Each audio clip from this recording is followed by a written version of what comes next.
Hello everyone, welcome back to our YouTube channel. हम लोगों ने पिछले वीडियो में ये सीखा कि बजट लाइन क्या है और बजट सेट क्या है और अपनी औकात ग्राफ में कैसे दिखाएं।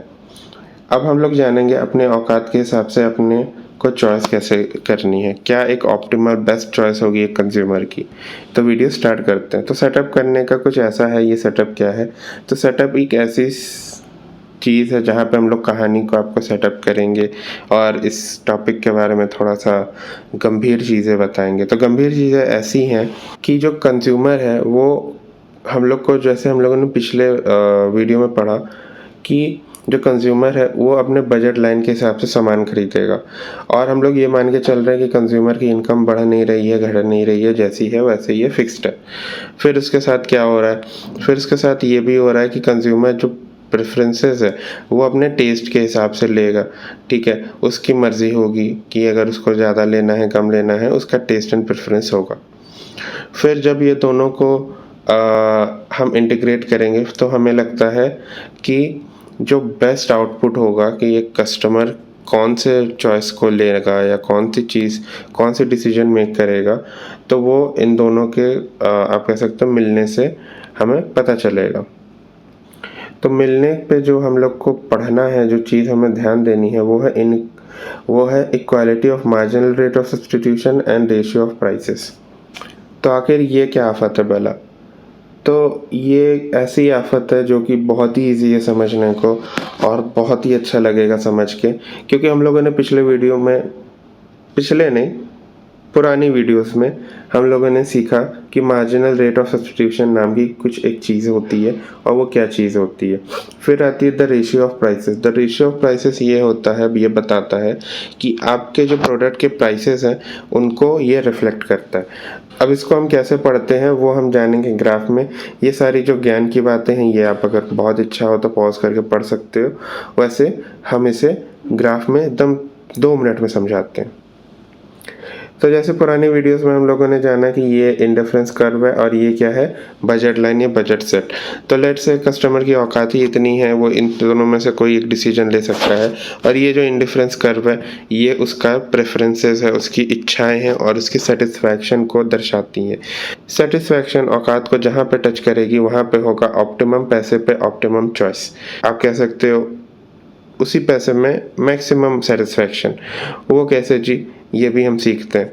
लेट्स से ये पहले हम इधर से समझेंगे, किधर से, राइट हैंड साइड से, क्योंकि ऑब्वियसली मैं वीडियो पे नहीं हूँ, आप मेरे को नहीं देख सकते।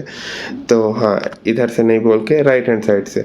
तो राइट हैंड साइड से हम समझेंगे। तो राइट हैंड साइड में आपको पता है जितने भी हम राइट हैंड साइड पे जाएंगे उतना हमारा क्या होगा, उतना हमारा जो है कस्टमर सेटिस्फैक्शन बढ़ता जाएगा। यानी इंडिफरेंस कर्व में जितना हम राइट जाते जाएंगे उतना सेटिस्फैक्शन हमें ज़्यादा मिलती जाएगी प्रोडक्ट पे।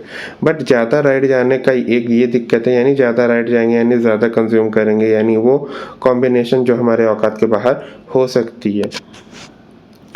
तो नहीं जाते, लेफ़्ट आते हैं। तो लेफ़्ट में क्या होता है? लेफ़्ट में लेट से हमारे पास 100 रुपये खर्च करने को और हम इस ग्राफ में अपने खर्चे दिखा रहे हैं, मतलब अपने सेटिस्फैक्शन दिखा रहे हैं।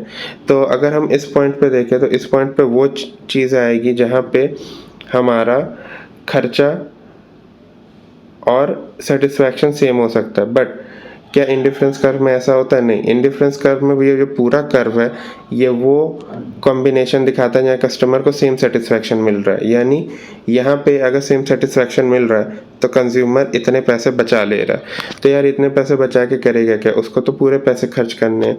उसको तो चाहिए ना कि मैं जितने पैसे खर्च करूँ मेरे को उतना सेटिस्फैक्शन मिले। लेट्स से वो इस जगह पे आता है तो उसके ये पैसे अगर उसके बच जाते हैं या ओवर पे कर देता है तो उसके लिए ये वर्थ नहीं है, पैसे की बर्बादी है, या आप कह सकते हो लेस सेटिस्फैक्शन अचीव कर रहा है।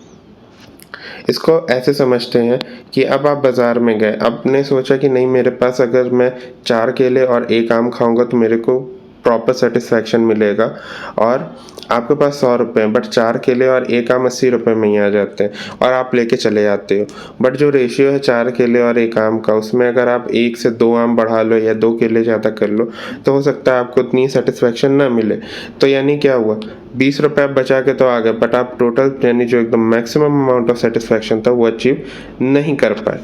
और वो ₹20 हम लोग यहाँ पे मान के चलते हैं कि वो ₹20 कस्टमर कुछ नहीं करेगा। आप कह सकते हो कोई टॉफ़ी खा लेगा या कहीं पे इन्वेस्ट कर लेगा, बट जब पढ़ाई करते हैं हम ऑप्टिमम सेटिस्फैक्शन की, तब हम यही सोचते हैं जो कस्टमर का पैसा है खर्च करने को वही उसका बजट है और वही बजट में उसको बेस्ट चीज़ चाहिए।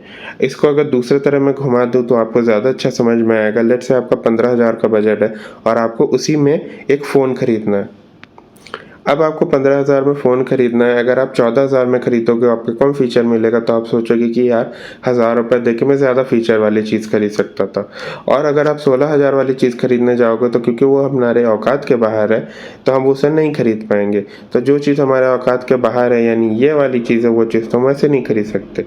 और जो 14,000 की चीज़ है उसको खरीद के हम क्या ही कर लेंगे। तो फिर हम क्या करेंगे?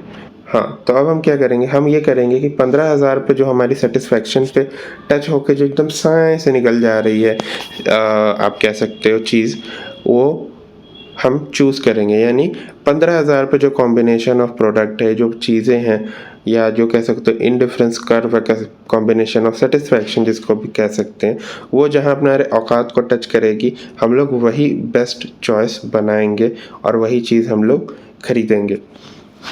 तो ये था आज का ज्ञान कि एक कस्टमर कैसे ऑप्टिमल चॉइस करता है। और बाकी कुछ नहीं यार, ज़रा लाइक करो, सब्सक्राइबर बढ़ाओ यार, शेयर करो। मिलते हैं आपसे अगली वीडियो में, तब तक के लिए बाय बाय।